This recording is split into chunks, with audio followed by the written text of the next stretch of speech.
Come in. Hi, I'm Katie. I'm Jessica. Nice to meet you. Nice to meet you too. So I'm an LCSW, Okay. and so I'm a licensed social worker. And I got your message, so I know a little bit of why you're coming in here. And I'm definitely eager to hear some more. And I think that I can definitely we can work together and I can help you. But I'd like to just go over some ethical considerations and let you know how I work before we talk some more. So, everything you say in here is confidential. And it will not be repeated. Sometimes I take notes, but not all the time. If I do, or anything that is recorded from our session, I will keep it in my filing cabinet over here, which has a key and lock. Okay. So it's definitely safe. I will not repeat anything you say, but in the circumstance that you were to tell me that you were going to hurt yourself or someone else, I do have the obligation to address that and let law enforcement know. Sometimes I do assignments. I give assignments for you to do in between your sessions so that you continue your work outside as well. And just to maybe check progress or make observations about your thinking. Okay. So are you comfortable with something like that? Yeah, so that would be like stuff that I take home with me. Yeah. Okay. So, and then, I'm here to guide you and give you advice, but you're really, you're the one here and you decide what it is that you want to work on and, we can set goals together, but you pretty much are the one kind of running the show. Okay. More or less. Okay. Okay, so I think that's, and in terms of how often we see each other, I usually see my clients when we start off, like every week, maybe for an hour or two.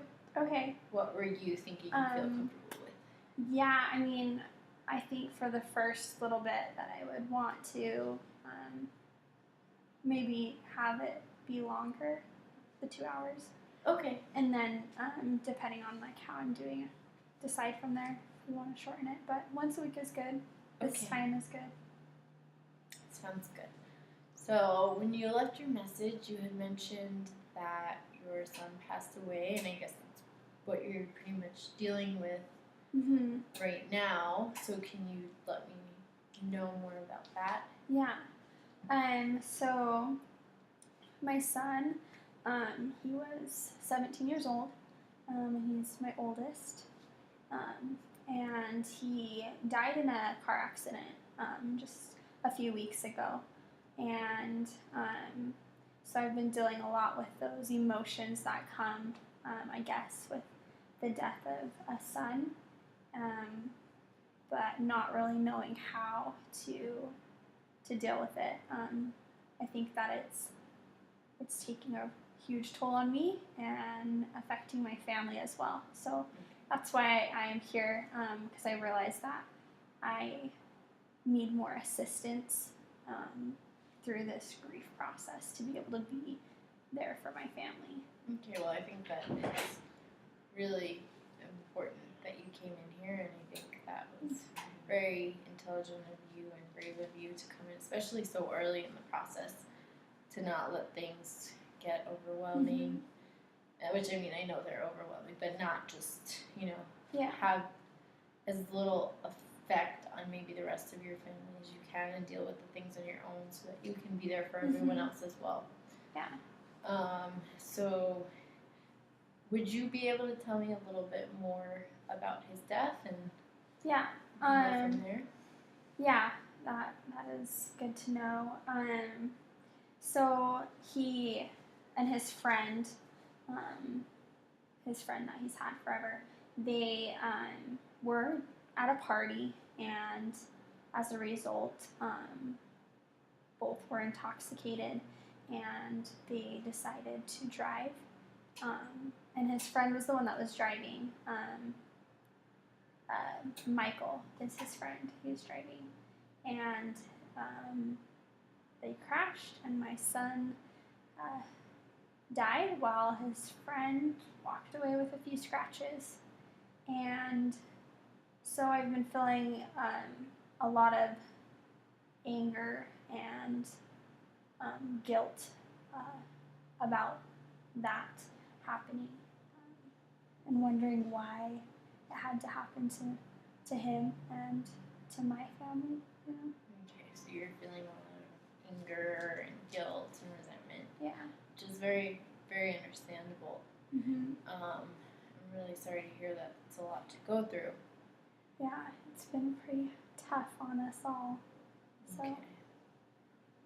How is the rest of your family dealing with it? Well, my husband is, of course, struggling too, but he is coping with it through being busy at work and just keeping his thoughts preoccupied on other things and trying to act as normal as possible. And then my two younger daughters, they're dealing with it the best they can. I think that they don't fully understand how this is permanent, you know?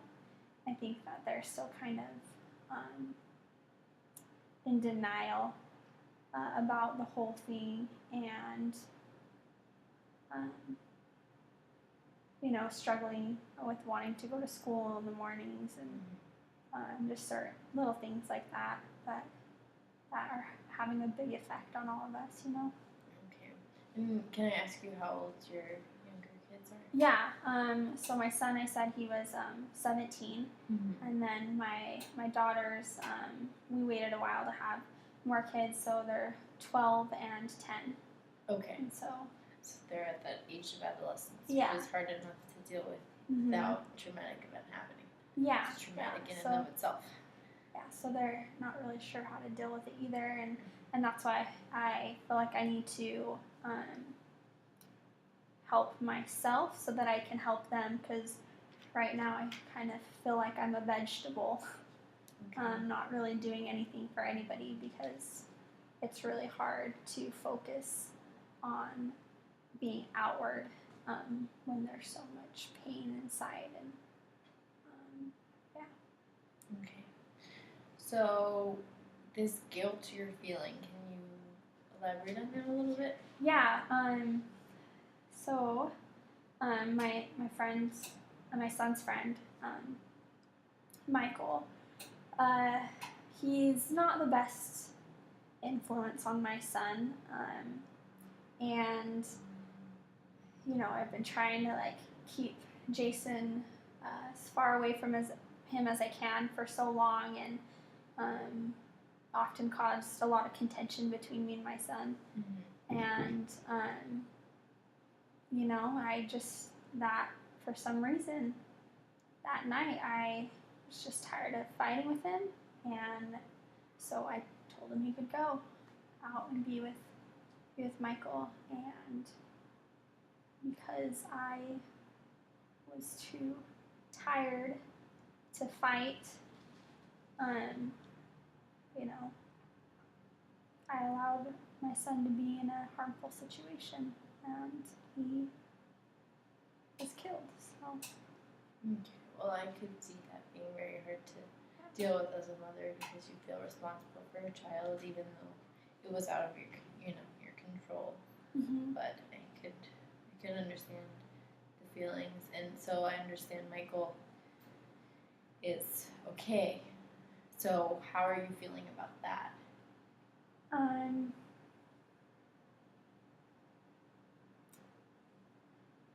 All right. Yes.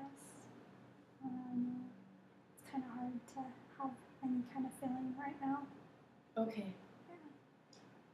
But I guess I just want to be able to function normally again.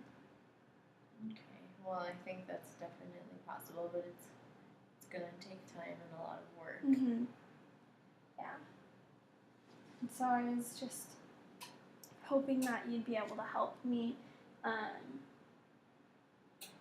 don't know, with coming up with ways in which I can get back to fulfilling my responsibilities as a mother and a provider, and just Well, I definitely think I can give you a hand with that, and we can work on some techniques and stuff and work this out. And eventually, if we need to bring your family in, or you'd like to do some work with other people too. Yeah. But I think first we should start with really getting you feeling okay and healthy and dealing with this, and yeah. then go from there.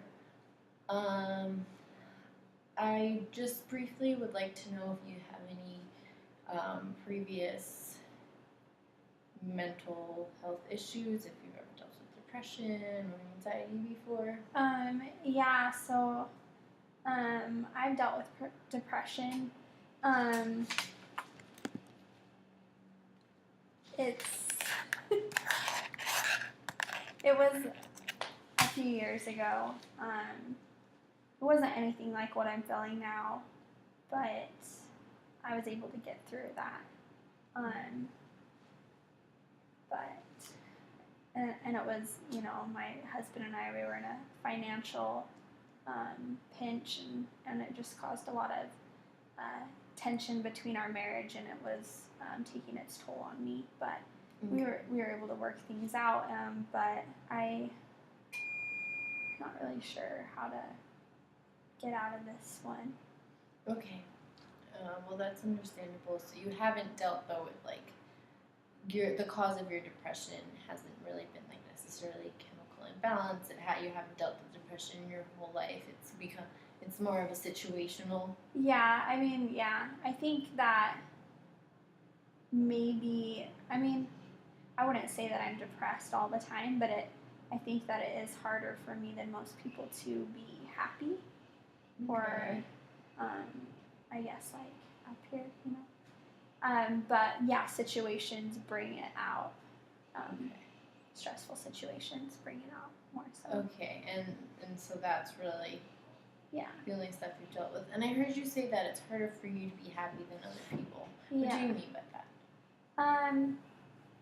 Well, just like, I don't know. I think that ever since I had my first kid, like I just haven't felt the same like as I used to. Maybe I got some of that baby blues. I don't know, but I just feel different. Like I feel like I'm not me as as much as I used to be. I'm not as energetic and I don't know, positive, enthusiastic as I once was. And I'm not saying that like I'm sitting in my bed wallowing and crying all day, because I'm definitely not doing that, but I think I just do struggle with just being happy, Okay. Yeah. So I think I'm hearing you say that you kind of feel like you maybe lost part of yourself a little bit. Lost who you were. Yeah. So, yeah, I just want to be me again and feel good and be able to be what my kids need me to be and what my husband needs me to be right now. Because I think I've just been very selfish in my emotions lately, and I want to be able to help them too, because I know I'm not the only one that lost a son here. They lost their brother, and my husband lost his son too. So it's difficult on all of us, and I really want to be able to help the family, all of us, get through this. You feel like you kind of need to be the backbone of it. Yeah. Okay. Well, I think that it's important that we work on you, and maybe part of your coping process and dealing with this will be maybe getting back to this finding that place in you that's kind of been hidden for a little while now. Yeah, I think that would be great. I think that should kind of be our goal. Okay. Yeah, that sounds good. Is that what you were thinking? To try to deal with that, deal with your coping. I think that would be a great place to start. Okay, I think that's definitely that this is promising, and that we can definitely get there. And you know, you're still, the grieving process is going to be a long one, but Mhm. I think we can definitely get there and do a lot of self work and try to make some understanding of all of this. Okay, thank you. Yeah. Okay.